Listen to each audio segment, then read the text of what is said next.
Bu videoda öncelikle yerçekimi potansiyel enerjisi konusunu kısaca hatırlayalım ve daha sonra elektriksel potansiyel enerjiye geçelim. Yerçekimi potansiyel enerjisi hakkında ne biliyoruz? Dünyanın yüzeyinde bir cisim düşünelim. Bu dünya olmak zorunda değil. Yerçekim olan herhangi bir yer olabilir. Ama varsayalım burası dünyanın yüzeyi olsun.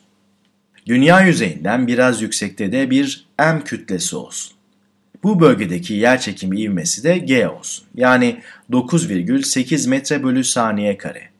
Ayrıca M'in dünya yüzeyinden h metre kadar yukarıda olduğunu kabul edelim. Öyleyse M'in bu noktadaki yerçekimi potansiyel enerjisi kütle çarpı yerçekimi ivmesi çarpı yükseklik olur. Buna aynı zamanda yerçekimi kuvveti de diyebiliriz. Aslında bu bir vektör ama vektörün büyüklüğü çarpı yükseklik diye düşünebiliriz. Yerçekimi potansiyel enerjisini hesaplarken cismi durduran bir şey yoksa cisim aşağı doğru ivmelenir ve potansiyel enerji kinetik enerjiye dönüşür. Öyleyse potansiyel enerji cismin konumundan dolayı sahip olduğu enerjidir. Cismin enerjiye sahip olması için dışarıdan enerji verilmiş olması lazımdır. Bu enerji cismin üzerinde iş yapılarak cisme kazandırılır. Burada yapılan iş cismi yukarıya kaldırmaktır. Cismin konumunu nereden nereye değiştirdiğimiz önemli. Bu örnekte cismi dünya üzerinden biraz yukarı kaldırdık. Çünkü söz konusu olan yerçekimi potansiyel enerjisi. Peki bunun için ne kadar iş yaptık? Cisim başlangıçta buradaydı. Biz onu 0 yükseklikten h yüksekliğine çıkardık. Bu süreç boyunca yerçekimi kuvveti Fg cisme etki eder. Cismi yukarı doğru sabit hızla itersek, cismin ağırlığına eşit büyüklükte ve zıt yönde bir kuvvet uygulamış oluruz. Böyle yapmazsam cisim aşağı doğru ivmelenir. Cisme biraz daha fazla kuvvet uygularsak yukarı doğru ivmelenerek yükselir. Bu kuvveti h yüksekliği boyunca cisme uyguluyoruz. Burada yapılan iş ne? İş eşittir kuvvet çarpı yol.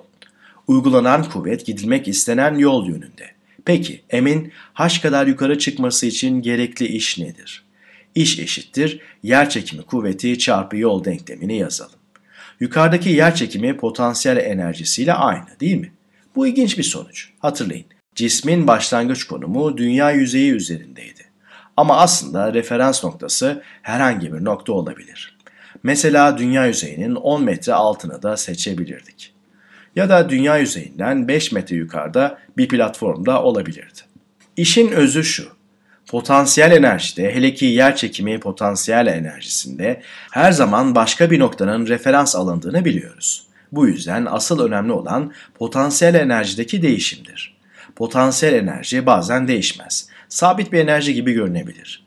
Bunun nedeni genelde cisimlerin potansiyel enerjisinin dünya yüzeyinde 0 olduğunu varsayarak hesaplama yapmamızdır. Yani bu 0 noktasına göre potansiyel enerjiyi hesaplıyoruz. Dünya yüzeyindeki cismi belirli bir yüksekliğe çıkarmak için gereken enerji de diyebiliriz.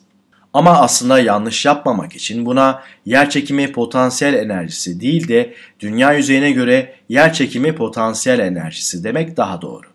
Bu da cismi dünya yüzeyinden son konumuna getirmek için yapılan işe eşit.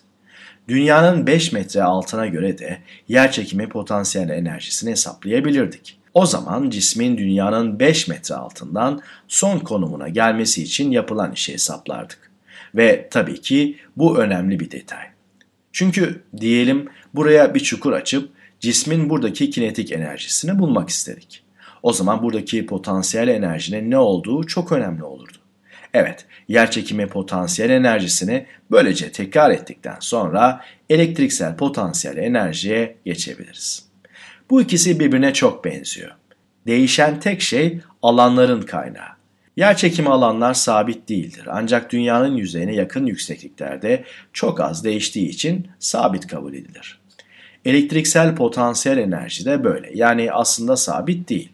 Ama biz kolay olması için sabit kabul edeceğiz. Aslında bazı durumlarda sonsuz büyüklükte yüklü bir levhayla sabit bir elektrik alanı elde edilebilir. Bu sonsuz levhanın yandan görünüşü olsun ve levhanın pozitif yüklü olduğunu kabul edelim. Sonsuz levhanın şeklini tabii ki çizemeyiz fakat levhanın her yönde sonsuza uzandığını hayal edin. Önce levhanın elektrik alanına bakalım. Alanın yukarı yönde olduğunu nereden biliyoruz? Mesela pozitif bir yük bu elektrik alanında nasıl hareket eder? Levha artı yüklüyse artı yük ondan uzaklaşmak ister. Buradan elektrik alanının yukarı yönde olduğunu söyleyebiliriz. Aynı zamanda sabittir. Çünkü bunlar alan vektörleri olsaydı kaynaktan olan uzaklıklarına bağlı olmadan aynı büyüklüklerde olurlardı.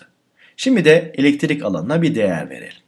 5 Newton bölü Coulomb olsun.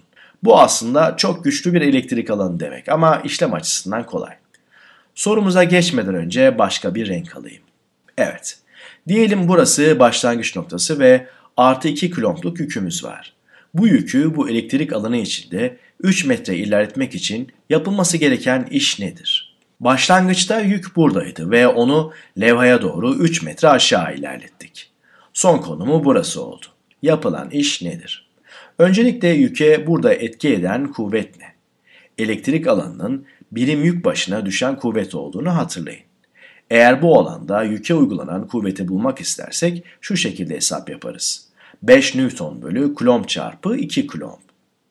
Bu da 10 Newton eder. Kuvvetin yukarı yönde olacağını biliyoruz. Çünkü yük artı ve bu sonsuz levhada artı yüklü. Öyleyse alan kuvveti yukarı yönde 10 Newton. Yani bu yükü aşağı etmek istersek aşağı yönde 10 Newton'luk bir kuvvet uygulamak zorundayız. Bu da hareketin yönü oluyor. Yerçekiminde olduğu gibi burada da yükü hareket ettirmek ve net kuvvet elde etmek için 10 Newton'dan biraz daha fazla kuvvet uygulamalıyız. Ancak bu kuvvet yukarı yönlü kuvvetle dengelenmeli. Evet, aşağı yönde 10 Newton'luk bir kuvvetimiz var ve bu kuvveti 3 metre boyunca uyguluyoruz. 2 Coulomb'luk yükü buradan buraya ilerletmek için yapılan iş 10 Newton çarpı 3 metre işlemiyle bulunur. Bunun sonucu 30 Newton metre çıkar ki o da 30 jülle aynı şey. Bu elektrik alanında bu yükü buradan buraya getirmek için 30 jüle ihtiyacımız olduğuna göre yükün buradaki potansiyel enerjisi aslında bu konuma göre potansiyel enerjisidir. Bulduğumuz potansiyel enerjiler her zaman belli bir referans noktasına göredir.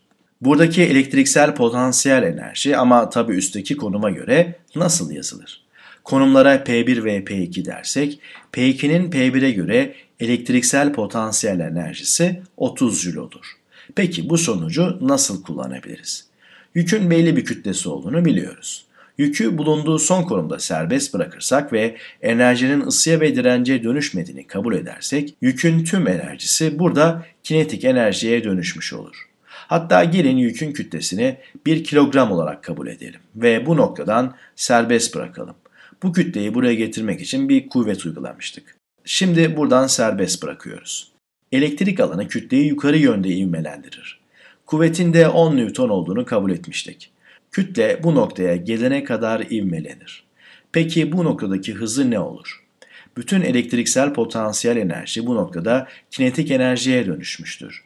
Bu da demek oluyor ki 30 Joule eşittir 1 bölü 2 mv kare olacak. Kütleyi 1 kilogram almıştık. Öyleyse hızı hesaplayabiliriz. 60 eşittir v kare çıkar. Buradan da hız 7 virgül bir şeyler çıkar. Eğer 1 kilogramlık yükü bir miktar aşağı itersem, sonra da serbest bırakırsam, yükün ivmelenerek bu noktaya geldiğini gözlemlerim. Umarım elektriksel potansiyel enerjinin yerçekimi potansiyel enerjisinden çok da farklı olmadığını anlatabilmişimdir. İkisini birbirinden ayıran şey alanları oluşturan kaynakların farklı olması. Gelecek videoda görüşmek üzere.